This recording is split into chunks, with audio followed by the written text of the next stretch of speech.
Cuénteme pues, ¿qué es lo que siembran ustedes aquí en el colegio?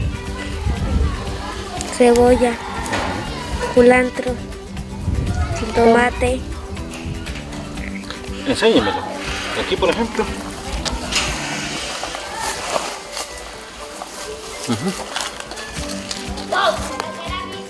Tomate.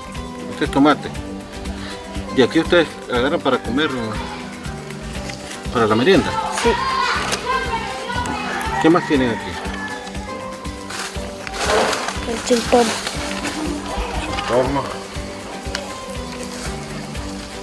Cuénteme, ¿cómo hacen para conseguir el agua? Del río. Del río, de la lluvia.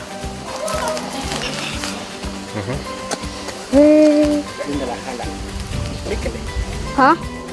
¿De dónde traen el agua? ¿Dónde la jalan? Del río. Del río. Ahorita ahí en el tanque. De la lluvia.